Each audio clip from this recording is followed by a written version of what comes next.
Ils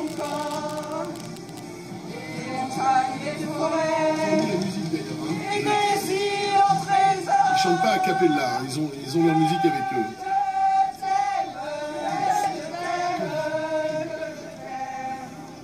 Une formidable et très émouvante et d'honneur. Et j'en ai des frissons de penser que lorsque le cercueil va passer, les gens vont applaudir. C'est tellement fort, c'est tellement la récompense pour un artiste. C'est tellement fort. Et tous ces gens, comme disait Christophe, qui sont au premier rang. Un héros, disait Emmanuel Macron. Voilà, un héros. Un héros. Que je t'aime, la chanson qu'on entendait reprise par les fans, c'est une chanson qui a été écrite par Gilles Thibault. Gilles Thibault, en fait, était amoureux d'une femme, mais il n'osait pas trop se déclarer, il se trouvait pas très beau, il pensait qu'il n'était pas dans les canons de la beauté de l'époque, et donc il a écrit ce texte, et la musique est celle de Jean Renard. Et c'est un des plus grands tubes de Johnny Hallyday, que je t'aime, qui a aussi traversé les décennies. Regardez, les familles commencent à arriver, le public est vraiment de toutes les générations, hein, on le disait. Les drapeaux français, belges, 100% Hallyday. Il y a du recueillement aussi, parce qu'il y a du chant, mais il y a du recueillement. C'est un moment particulier. Alors, pour ce public, aujourd'hui, il dit au revoir à cette légende. Mais en quelque sorte, il pourra le retrouver, puisque il y a un prochain album que Johnny avait presque terminé et qui va probablement sortir dans les prochains mois. Je crois qu'ils ne disent pas au revoir aujourd'hui, ils disent merci. Ils disent merci. Merci pour la correction. Vous avez raison. Voilà. Et finalement, l'album, ben, oui, on l'attend bien sûr, parce qu'il a mis tellement de choses dans ses dernières chansons, et on l'attend comme une espèce de testament. Ouais. Mais au-delà de ça, aujourd'hui, c'est simplement la réponse du public. Ce que tout le public a toujours voulu lui donner, eh bien, voilà. Et vous savez qu'autour d'Amélie Schilt, devant l'église de la Madeleine, eh bien, les fans chantent aussi.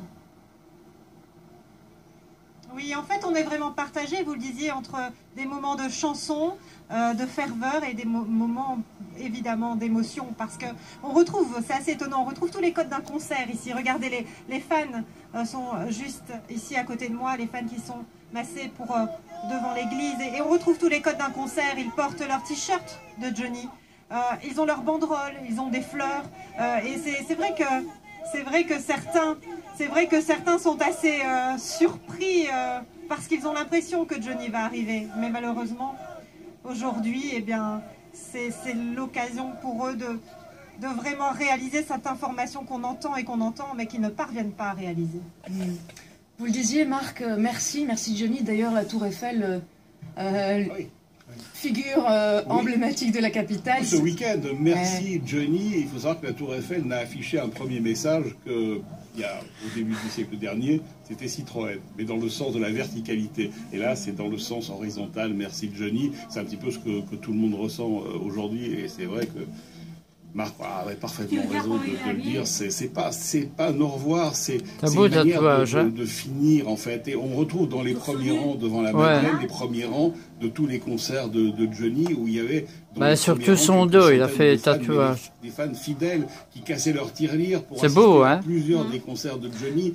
Moi j'aime bien les tatouages où il y a toutes les couleurs, tu vois. Pas nécessairement les blancs et noirs, mais... Alors, je vous propose de nous rendre à Paris où nous attend Emmanuel Dupont. On parle de Johnny. Alors, l'enjeu est important aussi pour la capitale tatouage française. coloré, tu vois. Emmanuel, le dispositif de sécurité reste important, malgré ce moment de recueillement et...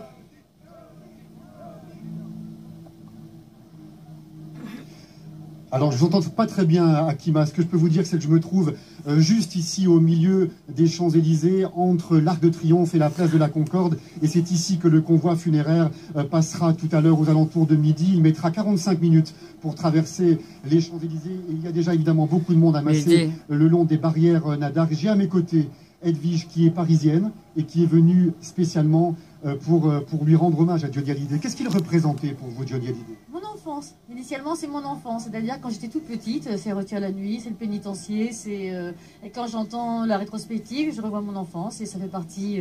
il a accompagné tout le monde, je crois, tout au long de sa vie, les gens qui l'ont aimé, qui ne l'ont pas aimé. On entend une chanson, c'est les époques de la vie pour tout le monde. Mais c'était important, votre présence ici ce matin? Je ne ne sais pas, j'ai eu envie de venir. Il y a les bikes, il y a Jody, voilà, c'est quand même, disons que c'est le dernier concert. Je ne sais pas si c'est à ses concerts, donc je vais à son dernier concert. Voilà, en fait. Alors, on le voit, les barrières nadar ont été installées au milieu des champs pour être plus proches, justement, du convoi. C'est important pour vous d'être au plus près de lui? Honnêtement, non, c'est de participer. C'est de participer tous ensemble, de partager un moment important. Je pense qu'il est, voilà, tout le monde va chanter ses chansons et c'est une façon de partager, qu'on soit juste à côté ou derrière. On est tous ensemble, quoi. Votre sentiment ce matin, vous êtes ému, vous êtes dans... Qu'est-ce que vous ressentez là maintenant? Bon, un petit peu d'émotion, oui, parce que ça fait un moment qu'on entend ces chansons et on a l'impression de le redécouvrir et on va peut-être de perdre un copain qu'on a. Ça, c'est les bikers. En fait. Ouais. Merci beaucoup Edwige, merci beaucoup. Voilà, de nombreux admirateurs comme Edwige sont présents évidemment ce matin. On a rencontré des gens de Carcassonne, d'Amiens, de Reims qui ont fait ce déplacement pour rendre un ultime hommage à leur idole. On revient vers vous dans un instant, Emmanuel. Christophe, les premiers bikers arrivent. Absolument, voilà, les plus de 700 motards qui ont accompagné le convoi sont en train d'arriver et de se mettre en formation. Je ne suis pas un grand spécialiste, mais vous voyez, regardez, ils sont en train de s'installer là. C'est presque une garde de l'heure. C'est très amusant, parce que, enfin, amusant, le terme est mal choisi, mais on a l'habitude de voir sur cette avenue le président de la République entouré des motos de la garde républicaine. Eh bien, Johnny Hallyday, lui, va descendre les Champs-Élysées entouré des Harley-Davidson des bikers. C'est presque la même image, c'est l'image inversée. Hein, c'est très très fort, oui. Très symbolique. On avait connu cet accueil en Belgique. Le premier accueil des bikers, c'était justement quand on les voit sur les images qu'on rediffusait cette semaine par RTL TVI, les motards qui ont accueilli Johnny pour son dernier concert à Bruxelles. Et c'était une aide d'honneur et ça a été organisé avec comme l'assentiment de Laetitia, et c'était une vraie bonne surprise pour Johnny de voir tous ces motards l'accueillir, envelopper sa voiture, comme la garde républicaine a l'habitude avec ses motos d'entourer le président de la République. Alors comment s'est organisé justement cet hommage populaire? Comment les autorités et la famille se sont-elles mises d'accord pour cette matinée? Pourquoi ce parcours? Pourquoi l'église de la Madeleine? Marc. Ce qui est important de dire, c'est la dimension de l'hommage inhabituel. D'ailleurs, on dit que c'est l'Élysée qui a créé l'hommage populaire. Il y avait un lien très très fort entre Laetitia et Brigitte Macron. C'est d'ailleurs elle que Laetitia a appelée à 2 h du matin. L'une des premières à apprendre la mort de Johnny, c'était Brigitte Macron. Et donc, Madame Macron a vraiment organisé toute une série de choses en fonction de tout ce que Laetitia lui avait raconté, de cette dimension qu'elle voulait donner. Et tout a été réglé sur mesure avec cette dimension supplémentaire que c'est quelqu'un d'exceptionnel et que donc ça ne peut être qu'un hommage d'exception. Et ce que je voulais juste ajouter par rapport aux gens que l'on voit, il n'y a pas que des fans de Johnny. Il y a des gens qui simplement ont connu Johnny dans leur vie à travers un petit détail. Et il y a un ami qui me disait lors de la mort de Johnny, il me dit, tu sais, moi, Johnny, non, j'étais pas fan, mais je me souviens d'un truc. J'avais un 45 tours, avec le petit rond au milieu en plastique. C'est à ça que j'ai pensé. Et on a tous fredonné un morceau de Johnny le jour du décès. Voilà. Et c'était une image. Et c'est pour ça que c'est fort aujourd'hui, parce qu'il y a vraiment une espèce de communauté de l'humain, et pas seulement une communauté de l'idole. Regardez, écoutez ces moteurs qui vrombissent de ces Harley. Alors, au niveau de la sécurité, vous voyez qu'évidemment, elle est très très importante. Hein. Vous avez des policiers qui sont tout le long... Je vais les partager avec tous les réseaux sociaux. Des gendarmes qui sont mobilisés à Paris. Parce qu'évidemment, on redoute... je les mets sur YouTube, sur Facebook après, et automatiquement Twitter et Instagram vont les avoir. On les entend bien là, les moteurs. Ça sera mis sur Imo aussi, mais tout va se faire automatiquement.